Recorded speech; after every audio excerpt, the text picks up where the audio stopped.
بسم اللہ الرحمن الرحیم۔ السلام علیکم ورحمۃ اللہ وبرکاتہ۔ الحمد للہ حمدا کثیرا طیبا مبارکا فیہ، والصلاة والسلام علی اشرف الانبیاء والمرسلین محمد وآلہ وصحبہ اجمعین، اما بعد۔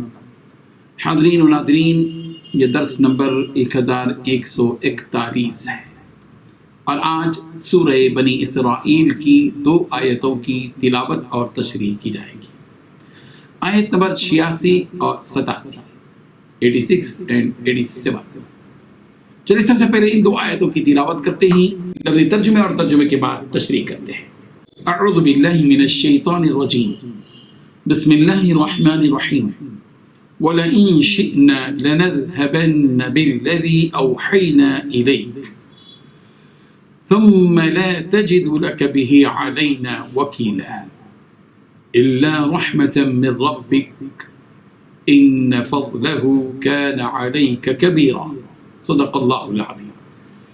لفظی ترجمہ یوں ہے، وَلَئِن اور البتہ اگر، شئنا ہم چاہیں، لَنَذْهَبَنَّ تو یقیناً لے جائیں، بالذی اس قرآن کو جو، اوحینا ہم نے وحی کیا، الیک آپ کی طرف، ثم پھر لا تجد نہ آپ پائیں گے، لکا اپنے لیے بھی اس قرآن کے لے جانے پر، علینا ہمارے مقابلے میں، وکیلاً کوئی حمایت، الا رحمتاً مگر مہربانی سے، من ربک آپ کے رب کی، ان فضلہ بے شک اس کا فضل، علیک کان علیک کبیرا آپ پر بہت بڑا ہے۔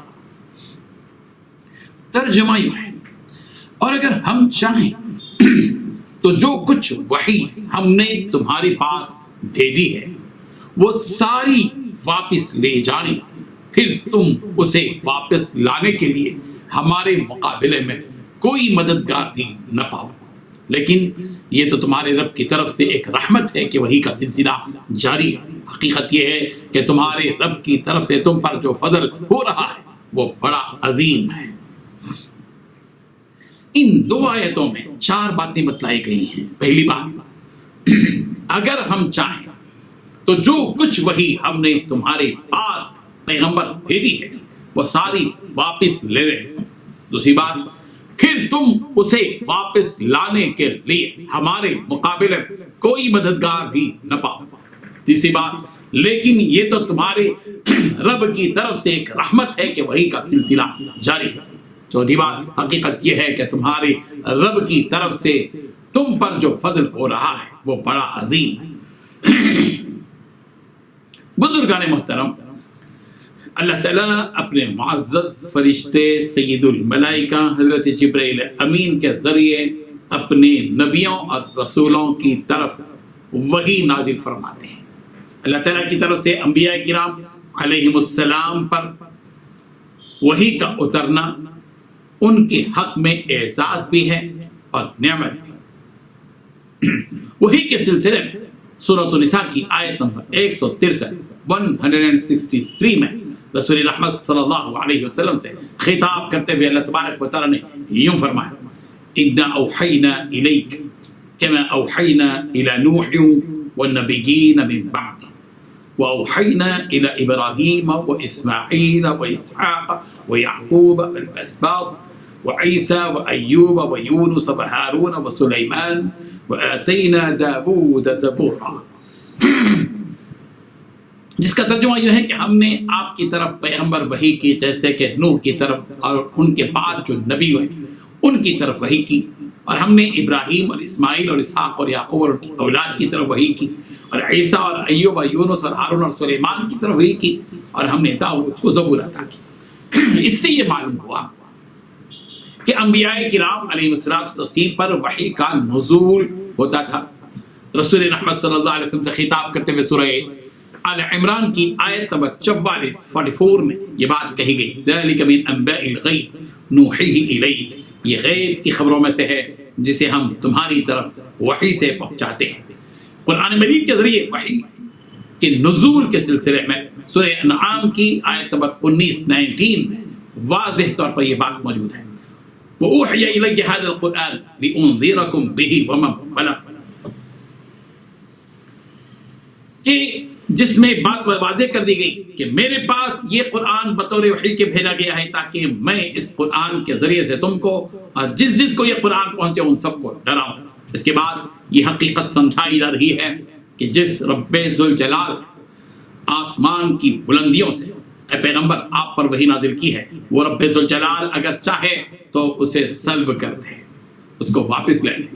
یعنی اللہ تعالیٰ فرما رہے ہیں اگر ہم چاہیں تو جو کچھ وحی ہم نے پیغمبر تمہارے پاس بھیجی ہے وہ ساری کی ساری وحی واپس لے جائیں۔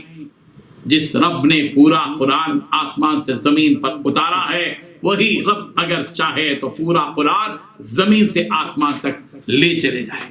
اس کا واضح مطلب یہ ہے کہ پیغمبر اس قرآن مجید کا آپ کے پاس باقی رکھنا بھی ہماری قدرت و طاقت میں ہے، اور ہمارے اندر یہ بھی طاقت و قدرت ہے کہ ہم اس پورے قرآن کو آپ کے دل و دماغ سے نکال کر بھلا دیں، اور اگر ہم ایسا کر دیں یعنی اس قرآن مجید کو بھلا دیں تو اس کے واپس لانے کے لیے ہمارے مقابلے میں آپ کی حمایت کرنے والا کوئی نہیں ملے گا۔ کسی میں یہ طاقت نہیں ہے کہ وہ ہمارے ارادوں کو ناکام بنا دے اور ہم جس چیز کو بھلا دیں وہ دوبارہ آپ کے پاس آ جائے۔ الا رحمتا من ربک، ہاں پیغمبر اگر اللہ تعالیٰ کی رحمت سے پھر دوبارہ وہ قرآن واپس فرما دے یا سرے سے واپس ہی نہ دے آپ کے پاس جیسے اب تک ہے آئندہ بھی ویسے ہی رہے تو ظاہر ہے کہ یہ تو اللہ کی رحمت اور اس کے فضل سے ہے۔ ان فضلہ کان علیک کبیرا، اے پیغمبر آپ کا معاملہ ہی ایسا ہے کہ اللہ تعالیٰ آپ پر بڑا فضل فرما رہا ہے۔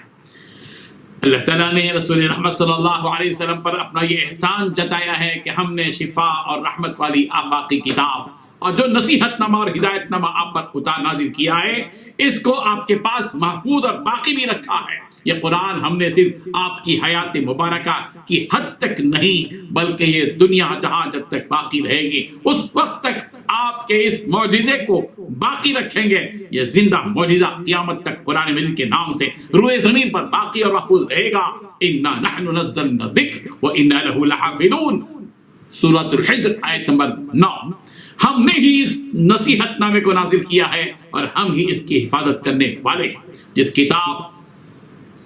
کتاب کی جیسی اس کتاب کے جیسی اور کتاب لانے سے پوری دنیا عاجز ہے، وہ کتاب اللہ نے اے پیغمبر آپ پر نازل کی ہے۔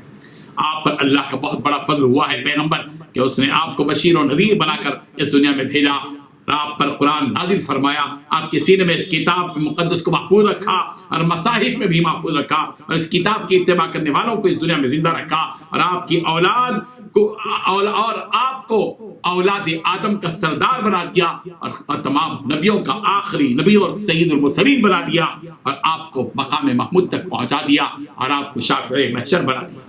حاکم، بیہقی، طبرانی اور سعید بن منصور نے حضرت عبداللہ بن مسعود رضی اللہ عنہ سے روایت کیا ہے کہ حضرت عبداللہ بن مسعود رضی اللہ عنہ نے فرمایا یہ قرآن جو تمہارے سامنے ہے ان قریب تم سے چھین لیا جائے گا، جبکہ اللہ نے اسے ہمارے دلوں میں ثابت رکھا ہے اور ہم نے بھی اسے اپنے مصاحف میں محفوظ رکھا ہے۔ انہوں نے کہا ایک رات اس قرآن پر ایسی مصیبت آئے گی کہ جو کچھ تمہارے دلوں میں ہے اسے کھینچ کر نکال لیا جائے گا اور جو کچھ مصحف میں ہے وہ سب کچھ مٹ جائے گا اور لوگ اس قرآن سے مفلس ہو جائیں گے، یعنی ان سے یہ دولت جاتی رہے گی۔